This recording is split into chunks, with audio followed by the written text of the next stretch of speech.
সদস্য ভাই মৃত্যুবরণ করলে সেই সদস্যের অর্থ সম্পদ সে মালিক থাকে না, সেই মালিকানা চলে যায় তার বিধবা স্ত্রী ও তার এতিম সন্তান। আমি নিজেও এতিমের টাকা খাবো না এবং আমার কোনো সদস্য ভাইকে খেতে দিব না।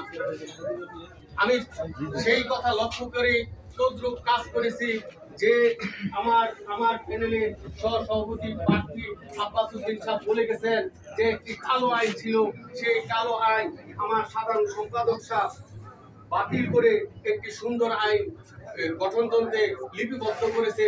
তাই সাধারণ সম্পাদককে ধন্যবাদ জানাই। আমি ওইদিকে যাব না।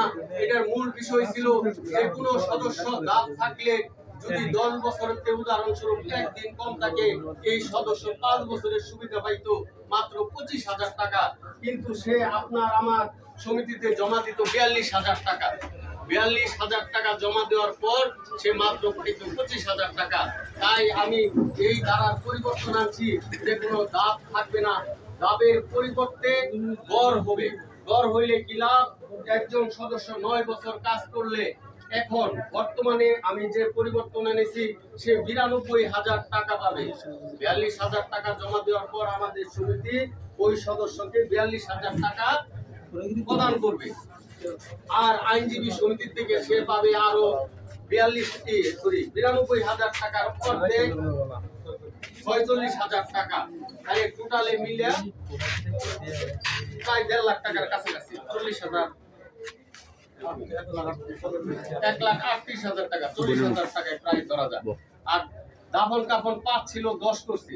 তাই আমি চিন্তা করছি যে একজন সদস্য যেদিন মারা যায় ওই দিন পর্যন্তই আমরা কিন্তু তার কাছে চাঁদা নেই, আর উনি সুবিধা পাইতো 5 বছরে। মানে তার সম্পদ আমরা যারা জীবিত আছি, যারা এই সমিতির সদস্য পদ বহাল ছিল, তারা সকলেই এটিমের টাকা খাইতেন। এখন থেকে আপনারা আর এটিমের টাকা খাবেন না। এটা আমি আমার পরিষদ এবং আমার সিনিয়র নেতৃবৃন্দ এবং আমার পূর্বের যে আমার প্যানেল ছিল সেই প্যানেলেও আমার প্রার্থী ছিল মোহাম্মদ মুসা মিয়া সভাপতি, আমি সাধারণ সম্পাদক প্রার্থী ছিলাম। আমার সভাপতি কিছু ভোটের ব্যবধানে ফেল করছিল। আশা করি এই বছর আপনারা সভাপতিরে সেই গেটটা পূরণ করে দিবেন এবং তার পরামর্শ ক্রমে আমি এইগুলা পরিবর্তন আনতে পেরেছি এবং তার সাথে আমার দলের এবং আমার আইনজীবী জেলা সমিতির সকল সিনিয়র নেতৃবৃন্দ আমাকে সহযোগিতা করেছে। যখন আরো কয়েকটা বিষয় ছিল, এটা আমার পূর্বের বক্তৃতা বলে গেছে, আমি গেলাম না, গেলে লম্বা ভূমি বক্তৃতা। পেনশনও বাড়ছে। পেনশন আগে 20 বছরে একটা লোক পাইতো 1 লক্ষ টাকা, এখন পাবে সে 2 লক্ষ টাকা। 30 বছরে পাইতো 1.5 লক্ষ টাকা, 30 বছরে এখন একজন সদস্য যদি মৃত্যুবরণ করে উনি পাবে 3 লক্ষ টাকা, তা ওনার পরিবার। আর রিটায়ার হইলো 35 বছর ছিল, 35 বছরই আছে। 35 বছর পূর্ণ হইলে আগে 2 লাখ টাকা পাইতো, এখন 3 লাখ টাকা হবে। এবং 5,000 টাকা দাবন কাবন ছিল, এটা আমার পূর্ববর্তী বলে গেছে, 10,000 করছি। চিকিৎসা ভাতা আমি আমার মতে চিকিৎসা ভাতা 5,000 টাকা দিয়ে জীবনে একবার 5,000 টাকা যে আবেদন করে আমি মনে করি তার একান্ত খুবই প্রয়োজনের কারণে রিলিফ ফান্ডের টাকা নেয়।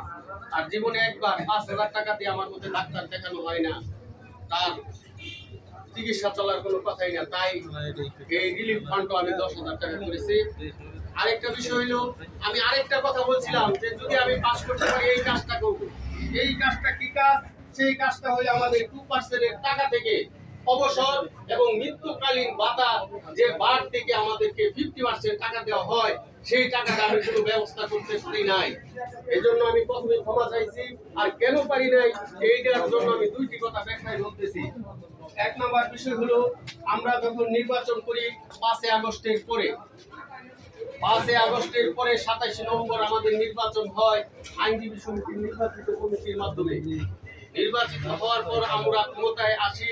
আসার পর আমি তৎকালীন কমিটির কাছে আবেদন করি 27 লক্ষ সামথিং টাকা আমাদের বকেয়া রয়েছে 2023 সাল থেকে।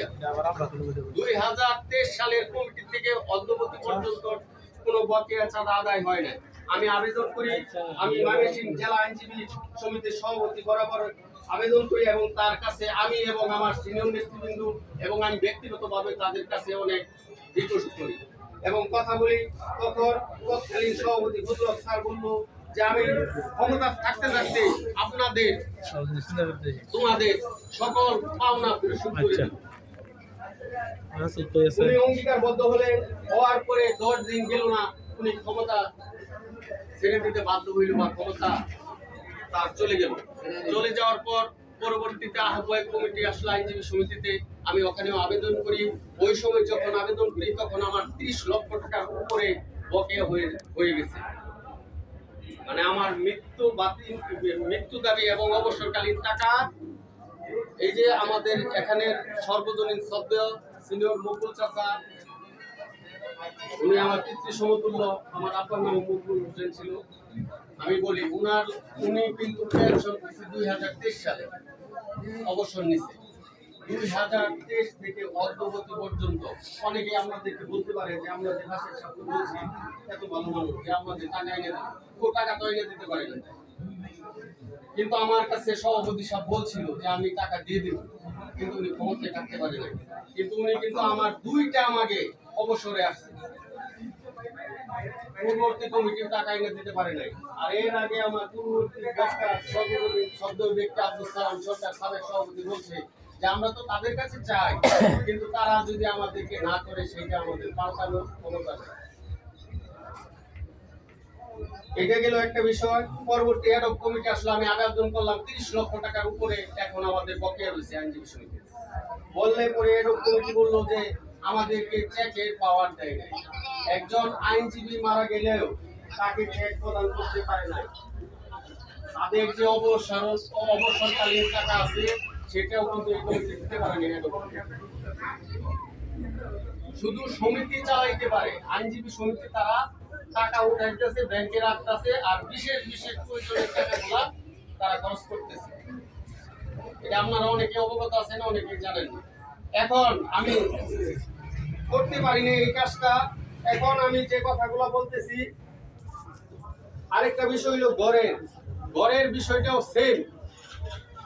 2010 সালে আপনারা সিনিয়র যারা